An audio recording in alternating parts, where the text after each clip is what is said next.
সে একটা ভিউ দেখেন, কত সুন্দর মসজিদটা। আর এই মসজিদটা হলো বাংলাদেশের সব থেকে উঁচু জায়গার। শুরুতে দেখেন আমাদের যীশু খ্রিস্ট ক্রুশে।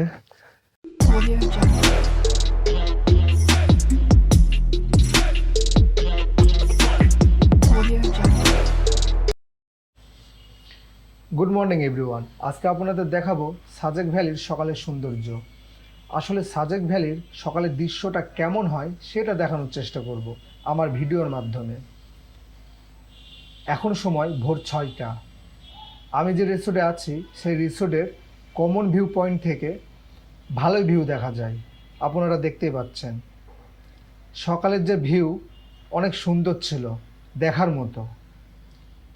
আর সত্যি কথা, ভিডিওতে এই সব ভিউ দেখা আর নিজ চোখের দেখার ফিলিংস দুই রকম।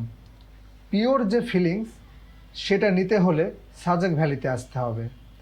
আর অবশ্যই এখানে আসার পর রাত্রি যাপন করতে হবে, না হলে এমন সকালের ভিউ দেখা সম্ভব না। সো এখন যাব হেলিপ্যাডে, আর ওখান থেকে সকালের ভিউটা কেমন আসে সেটা দেখানোর চেষ্টা করব। শুনেছি হেলিপ্যাডের সকালের যে ভিউটা অনেক সুন্দর। সো চলুন। সো আমি বেরিয়ে পড়লাম আমার বাইকটা নিয়ে সাজেক ভ্যালির সকালের সৌন্দর্য দেখার জন্য। আর আমি একাই বেরিয়ে পড়ছি, কারণ আমার বন্ধুগুলো ঘুমিয়ে কাদা। তাদের ডাকার পরও তারা উঠে নাই, কারণ তারা রাত জাগছে। আর এমন সকাল আমি তো কখনোই মিস দেব না। সো এখন যাচ্ছি হেলিপ্যাডের দিকে। শুনেছি ওখান থেকে সকালের ভিউটা অনেক সুন্দর দেখা যায়। ওখানকার ভিউটা দেখার জন্য সকালে হেলিপ্যাডে অনেক মানুষ জড়ো হয়।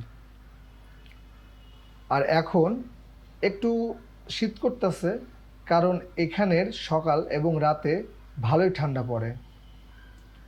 আপনারা যারা অক্টোবর এবং নভেম্বরের সময় আসার কথা ভাবছেন, তারা অবশ্যই ঠান্ডা জামা কাপড় নিয়ে আসার চেষ্টা করবেন। ফাইনালি চলে এসেছি হেলিপ্যাডে। আবারও এই সকালবেলায় পাহাড় বেয়ে উঠতে হবে, কারণ হেলিপ্যাডটা বেশ কিছুটা উঁচু স্থানে। আর এই উঁচু স্থান থেকে ভোরবেলার প্রাকৃতিক মনোমুগ্ধকর সৌন্দর্য দেখার ফিলিংসটাই অন্যরকম। দেহ মন পুরাই চাঙ্গা হয়ে যায়, যেমনটা আমার হয়ে গেছে। আর যারা সাজেক ভ্যালিতে আসবেন তারা এই হেলিপ্যাডের স্থান থেকে সকালের মনোরম দৃশ্য দেখতে কেউ মিস করবেন না। আপনাদের মনে হবে মেঘগুলো আপনার হাতের স্পর্শ পাবার জন্য আপনার দিকে এগিয়ে আসছে। সো গাইজ, দেহ মন সতেজ করার পর এখন আমি আপনাদের এমন দুইটা বিশেষ জায়গায় নিয়ে যাব, যা আপনার মনকে সতেজের পাশাপাশি পবিত্র করে দেবে। এই দুইটা জায়গা হেলিপ্যাডের খুবই কাছে, আপনারা চাইলে হেঁটেও যেতে পারেন।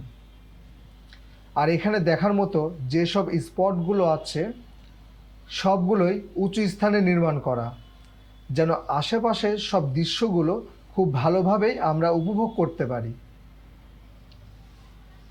সো প্রথম যে বিশেষ জায়গা সেখানে পৌঁছে গেছি। আপনারা দেখতেই পাচ্ছেন, এটি বাংলাদেশের সবচেয়ে উঁচু স্থানের নির্মিত মসজিদ। মসজিদটি খুবই সুন্দরভাবে তৈরি করা হয়েছে। এটি গত 2 বছর আগে নির্মাণ করা হয়েছে এবং মসজিদটি এক টুকরা পাহাড়ের উপর নির্মাণ করা হয়েছে। এর কারণে মসজিদটির সৌন্দর্য আরও বেশি ফুটে উঠেছে। আর এর দুই পাশে ওঠানামার জন্য আলাদাভাবে 2টি ঢালু রাস্তা তৈরি করেছে। এইটাও দূর থেকে দেখতে অনেক সুন্দর লাগে। আর এই ভোরবেলা এমন শান্ত আর ঠান্ডা প্রকৃতির মাঝে বাইক রাইড করার মুহূর্তটাই অসম্ভব সুন্দর এবং স্বস্তির। এই শান্ত পরিবেশের মাঝে বাইক রাইড করতে করতে লাস্ট যে বিশেষ জায়গা সেখানে যাব। যারা আমার ভিডিওতে নতুন, ইউটিউব থেকে যারা দেখছেন তারা অবশ্যই আমার চ্যানেলটিকে সাবস্ক্রাইব করবেন, এবং ফেসবুক থেকে যারা দেখছেন তারা আমার পেজটিকে ফলো দিয়ে আমার পাশে থাকুন। আমি পৌঁছে গেছি সেই সর্বশেষ বিশেষ জায়গা। এটি খ্রিস্টিয়ান ধর্মের একটি চার্চ অথবা গির্জাঘর বলা হয়। আমি এখানে এসে এটা দেখার পর সত্যি খুব অবাক হয়েছি যে এমন একটি ট্যুরিস্ট এলাকায় এত উঁচু স্থানে এমন একটা গির্জাঘর দেখতে পাবো। আর এখানকার স্থানীয় লোকদের সাথে কথা বলে জানতে পেরেছি এখানে খ্রিস্টান ধর্মের অনুসারী খুবই কম থাকা সত্ত্বেও এই সুন্দর এবং মহৎ একটা উদ্যোগ তারা নিয়েছে। যদিও এটার কাজ এখনো সম্পূর্ণ হয়নি, তবে আনুমানিক আগামী 24 সালের শুরুতেই এটার নির্মাণ কাজ সম্পূর্ণ হতে পারে।